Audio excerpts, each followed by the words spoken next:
সুস্বাদু চাল ডালের বড়া। আর এই বড়াটা কি উপকরণ দিয়ে কিভাবে বানালাম আপনাদের সাথে শেয়ার করব। আপনারা আমার ভিডিওটা না টেনে পুরোটা স্টেপে দেখতে থাকুন।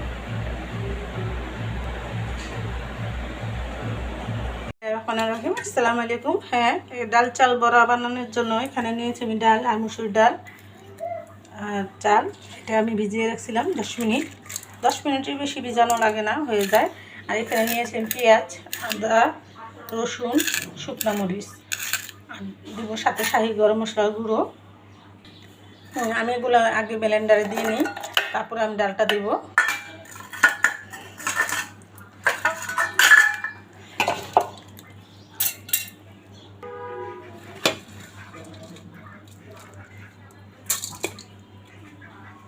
আমি এখন এটা ব্লেন্ড করে নেব, ফিরবো 2 মিনিট পর আসলাম। এই দেখেন আমার ডালটা ব্লেন্ডার করা হয়ে গেছে। যাদের শিল্পাটা আছে তারা শিল্পাটা বেটে নেবেন। আর আমি এখানে এটা করার জন্য দিয়ে দিব স্বাদ মতো লবণ, এখানে নিয়ে নিব। দিয়ে দিব লাল মরিচ বাটা, দিয়ে দিব হলুদের ফাঁকি পরিমাণ মতো, 1.5 চামচ হলুদের ফাঁকি দিলাম। দিয়ে দিব শাহি গরম মশলার গুঁড়ো,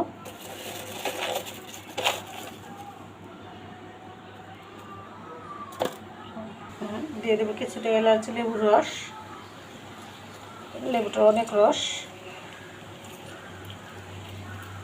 বেশি দেওয়া লাগবে না। বেশি দিলে ঝালটা কম লাগবে, কিন্তু সামান্য দিছি গ্রানটা আসবে তার জন্য। এটা আমি মেখে নেব। আমি এখন দিয়ে দেব। এটাতে আমি আদা, রসুন, পেঁয়াজ, শুকনো মরিচ দিয়ে ব্লেন্ডার করছি। আপনাদের সাথে পুরোটা স্টেপে শেয়ার করতেছি। আপনারা আমার ভিডিওটা না টেনে পুরোটা স্টেপে দেখবেন। এখন কড়াইতে তেল দিয়ে নিব। আগে কড়াইটা শুকায় নেই, আমি এটা মেখে নেই।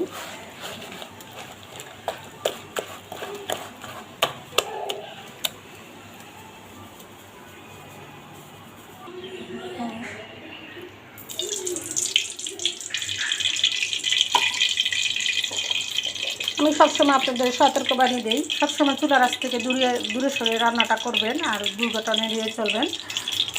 দুর্ঘটনা এড়ানোর জন্য আপনারা সবসময় আপনাদের সতর্কবাণী দিই, আপনারা সবসময় চুলার কাছে থেকে একটু দূরে সরে রান্না করবেন আর চুলার আঁচটা কমিয়ে রান্না করবেন।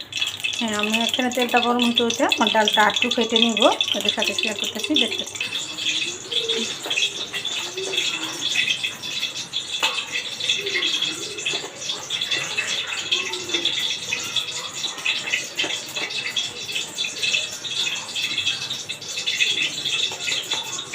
ডালটা আমার ফেটা হয়ে গেছে, আমার তেলও এখানে গরম হয়ে গেছে। আমি এক এক করে দিয়ে দিব।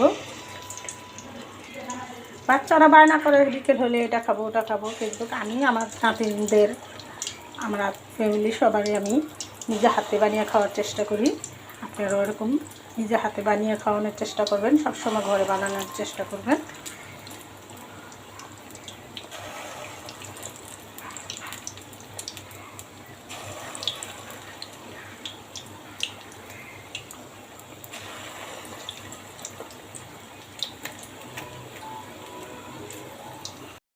এগুলো আমার এক পিঠ হয়ে গেছে, উল্টিয়ে দিব।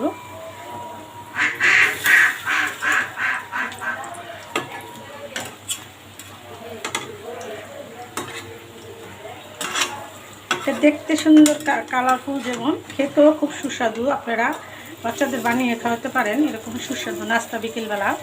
আমি আমার নাতিদের আমি সবসময় নিজে হাতে বানিয়ে খাওয়াই, আপনারা এরকম বানিয়ে খাওয়াবেন।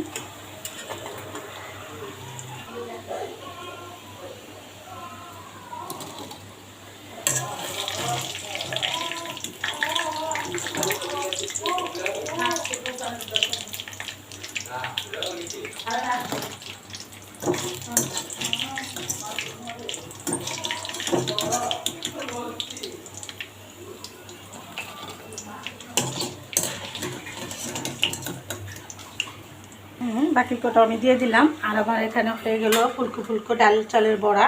আর আমি কি মশলা দিয়ে কি উপকরণ দিয়ে কীভাবে বানালাম আপনাদের সাথে প্রতিটা স্টেপে শেয়ার করলাম। আপনারা এরকম সুস্বাদু ডাল চালের বড়া বানিয়ে খাবেন। আমার ভিডিওটা দেখে ভালো লেগে থাকলে অবশ্যই একটা লাইক, একটা কমেন্ট, একটা শেয়ার করে দেবেন।